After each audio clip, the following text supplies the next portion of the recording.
I'd like to invite Dr. Sigal Goldin, who will speak about somatic subjectivity and its discontents, notes from a study of affluent hunger, and an agenda for a critical anthropology of embodiment. So, thank you very much, and it is a great honor to be here this morning and kind of have a face-to-face interaction with Shoulders' presence. I've been interacting with Shoulders' work, and as I've told him before, these conversations often take place quietly in one's room without one present, without one party present in the dialogue, and yet the dialogue is very vivid. And I've been studying through Chaim Chazan and Yoram Bilu many years ago, being acquainted with Shoulders' work, and I've had the pleasure of teaching his work and using it in my own work on hunger and subjectivity, and on the embodied experience of hunger and what it means in lived-in experiences of anorexic women. And what I want to do today is take issue with, I think, one implicit invitation that lies at the core of Shoulders' notion of somatic modes of attention, and I want to take that implicit invitation and perhaps make it more explicit, and dare even suggest an agenda for a critical anthropology of embodiment that follows up on Shoulders' early work and on his followers' work. So it's been a quarter of a century ago, in the early 1990s, that somatic modes of attention was released to the world as a call to consider embodiment as a paradigm or a methodological orientation in anthropology, one that takes very seriously the lived-in corporeal existence, our being, our sensational being, perceptual modes of being and present in the world and in relation to others.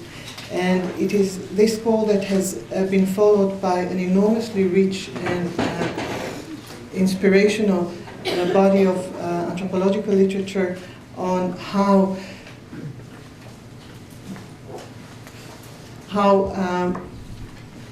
somatic sensation, perceptions of pain are integrated into the sense of subjectivity, relatedness to others, intersubjectivity, and issues that arise from the phenomenological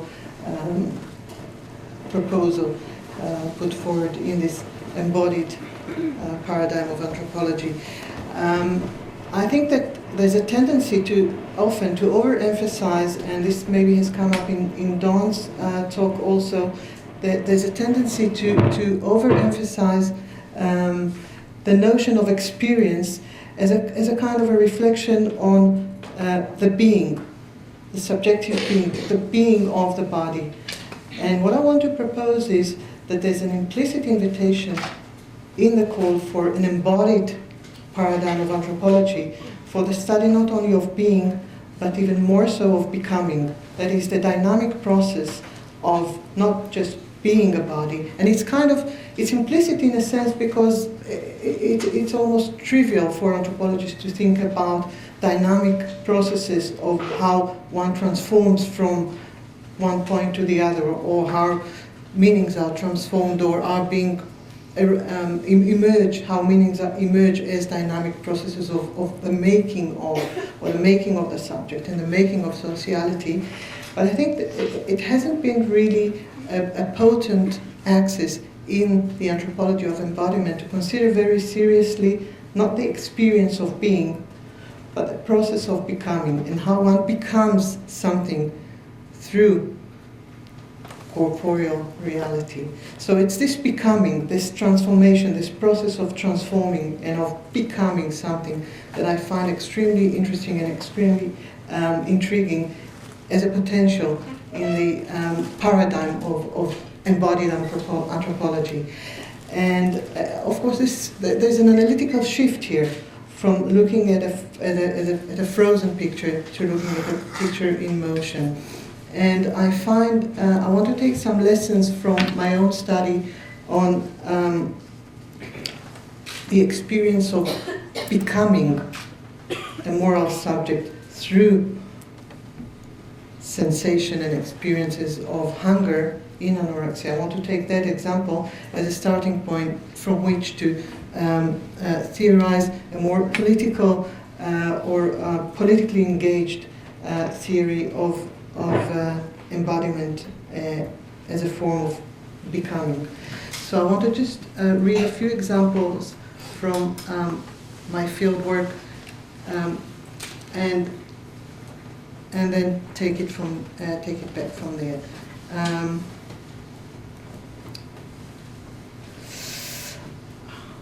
Just escaped.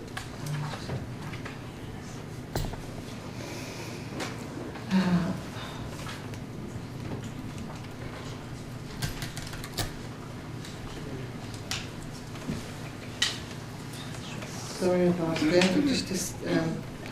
Just escaped here.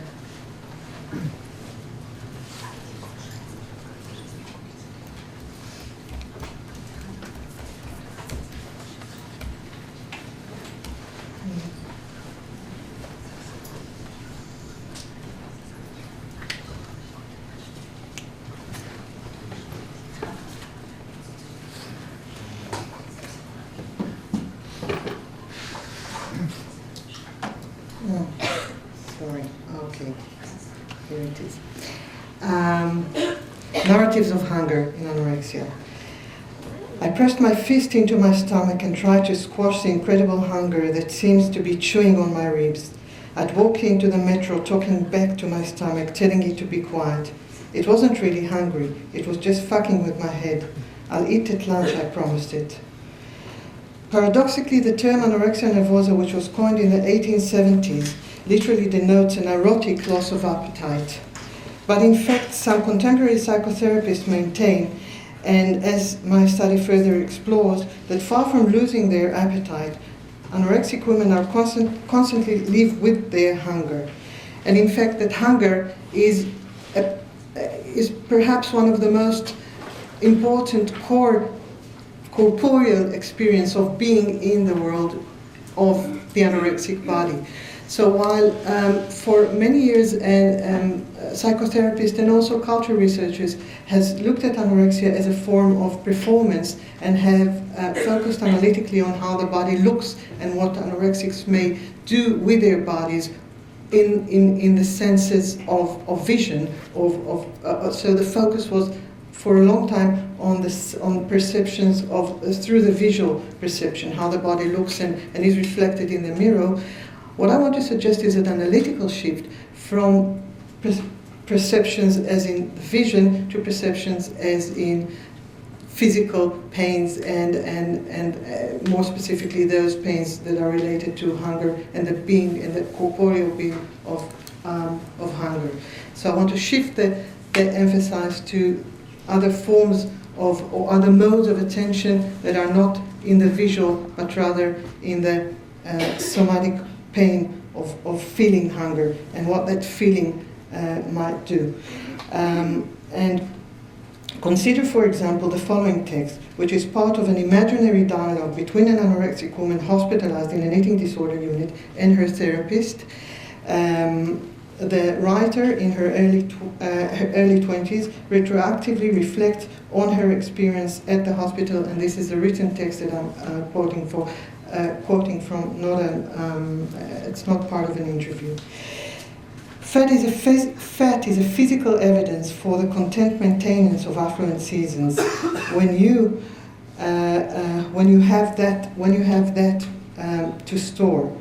But a finger inspecting for slenderness, which is usually hidden under the large clothes, tells the observer a completely different story. Whether it is whether it is the inspected gazing at herself or whether it is an outsider, like one of the therapists, a doctor, a dietitian, a family therapist, a psychiatrist, a psychologist. The woman herself may feel she is winning. She may touch the skeletal frame which holds together the soft contents of her internal organs and report that she is left with exactly what makes her feel content, what is essential for her to just about exist in the real world.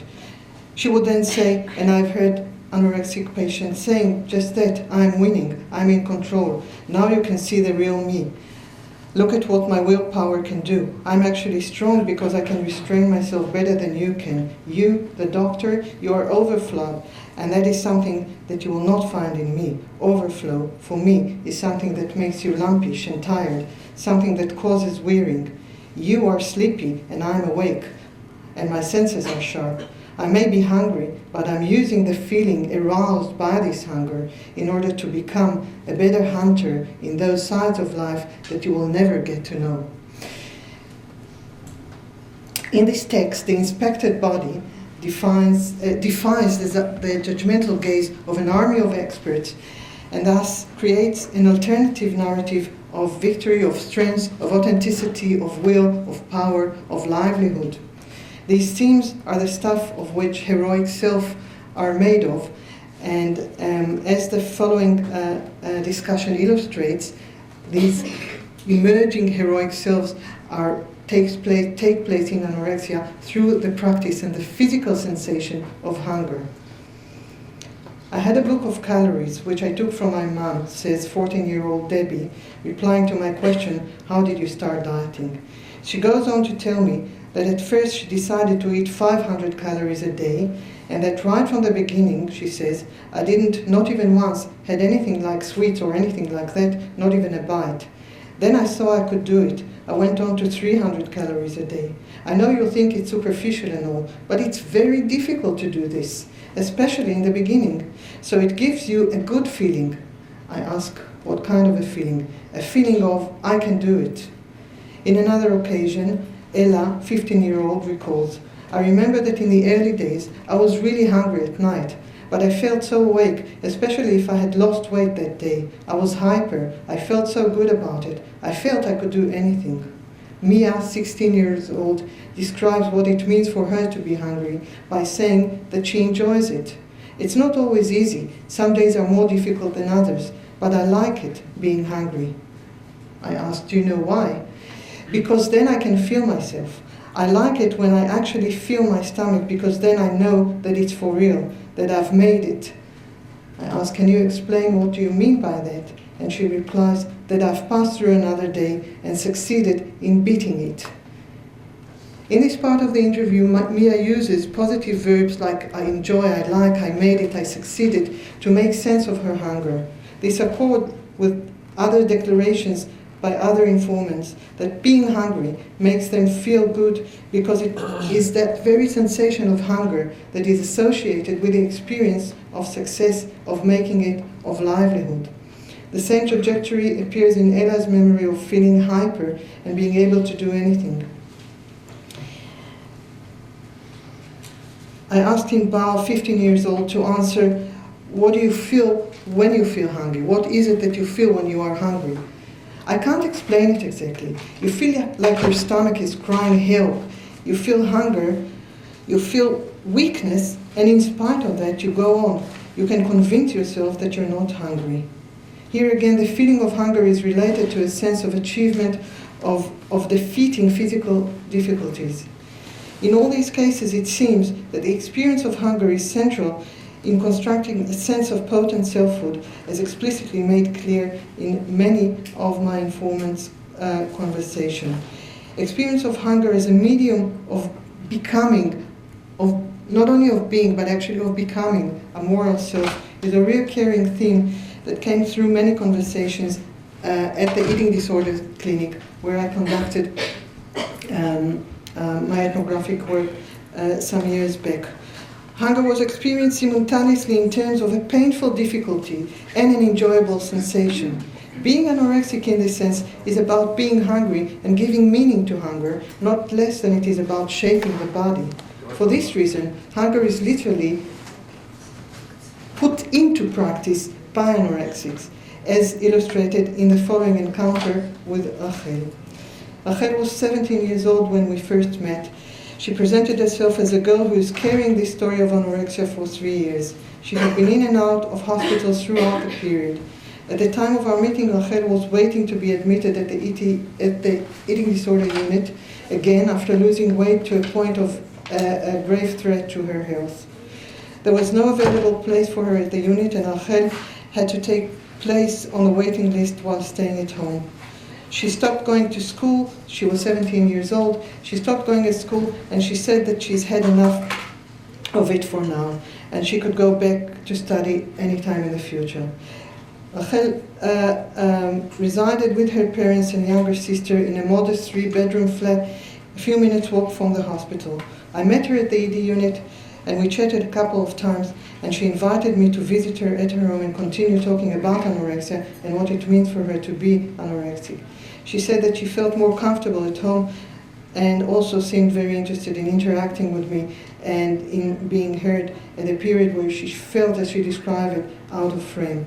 We arranged to meet at the unit, and we walked back together from the hospital to her house.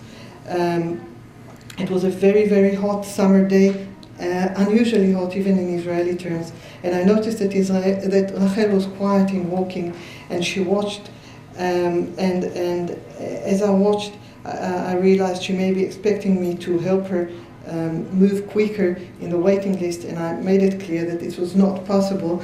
Rachel seemed to accept my explanation that I was an outsider, and as we arrived at the flat, a strong smell of food being cooked was unavoidable.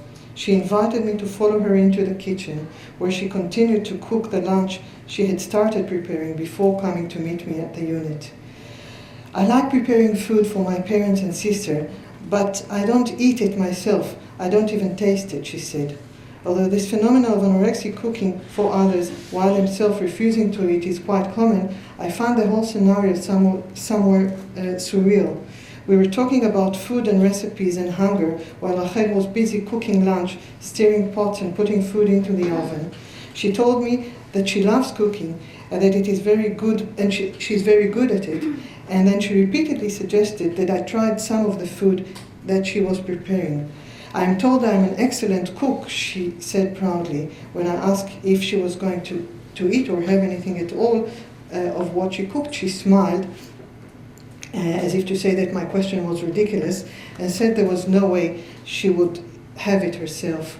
Rachel was standing next to the stove in a small kitchen, and admittedly, I had a kind of a protective stand, asked her if, repeatedly suggesting, wouldn't she like to join me in eating some of the stuff that she's made. Earlier today I had 1 yogurt, and that's enough for me. I don't need anything else. Maybe in the evening I'll have a piece of bread or something and drink coffee. I'm such an expert on cooking now, I don't even have to taste the food I'm preparing in order to know it's good. But I don't want to eat it. Don't you feel hungry? No, I don't. I got used to it. How did you get used to it? I don't know. I just got used to being hungry for a long time. I can go for days and days with just 3 cucumbers a day and with just a bit of low-fat cheese, maybe half a box, and coffee. How do you feel when you do that? Well, I'm not feeling hungry, if that's what you mean. How do you explain it? I just don't. It's like after a while I got used to it and stopped thinking about it. Got used to what? If you do it, stop eating, for a long enough time, you can go on for even a longer time. You just get used to not eating or eating very little and don't feel anything. You know, I said quite provocatively, some psychologists say that this is denial. I mean, that you actually do feel something but deny it. What do you think about it? Yeah, I know all about this theory, I know all about this psycho stuff. They can say whatever they want. I didn't feel hungry at all. It's like being outside of things, you understand? It's like it doesn't affect me at all because I can be outside of it. trying to make sense of what I initially experienced as a surreal situation, as well as of Rachel's total dismissal of the denial theory, I went back to reading Nonda Petter's Australian sociologist Nonda Petter's account of being anorexic. In an article titled The Ascetic Anorexic, Peters draws on her experience of being admitted to a clinic after being diagnosed with anorexia. In the clinic, Peter reports, the anorexic experience is trivialized, as if she's labeled mentally ill as deviant. Her self-control, willpower, and determination, proved to her moral worth and strength of character, are redefined as willful, prideful, stubborn, and pathological behaviors. Peters, who challenges the psychiatrist's narration of anorexia as a mental illness, explains that 20th century anorexics are not mentally ill, they are caught up in a phenomena they have stumbled upon unexpectedly and found gratifying. Regardless of the question of whether self-imposed hunger or voluntary hunger is indeed essentially pathology or testimony of one's moral potency, regardless of our ability to conclude in a judgmental, to make a judgment about that question, it goes beyond. There's no doubt in my mind, at least, that in the subjective experience of being and becoming a person, of being and becoming a subject, for anorexic women, hunger is an important, a crucial medium of becoming, of living meaningfully in the world. And it is this meaningfulness through excruciating experience of painful hunger for prolonged periods of days and nights that is important for them, and that it's important for them to be heard and to be taken seriously by clinicians, and obviously by others who are interested in delving into the being of anorexics. So now going back to experiences and the being, the corporeal being and corporeal becoming. What is it about somatic modes of attention and the paradigm of embodiment in anthropology that invites perhaps a more critical and a politically more critical question about that being and becoming? In a nutshell, I would like to suggest for conclusion two proposals. The first is a distinction between a naive or a descriptional or attending to the question of how things happen, which is perhaps has been taken by many followers of Sordus's suggestion to describe how things happen, how certain modes of attention are happening in a certain time and place and in a certain context, and to ask the question of how things are happening and to remain in that imagination of the description. That's one option. Another option is perhaps to ask the more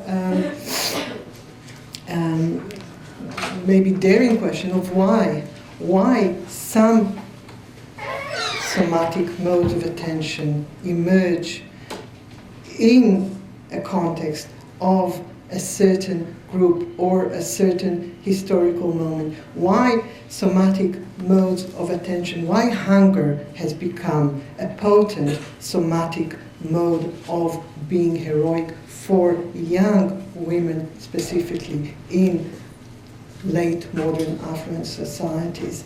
So this is just asking to go one step beyond to the politicized aspect of somatic modes of attention, not as a descriptional project of what is actually being there and what is actually being felt there and how it is actually experienced, but how that becoming and how these experiences emerged to begin with, and what are the social conditions and what are the cultural and political and economic conditions that gives rise to specific somatic modes of attention or to the potency of the specific somatic mode of attention in a given context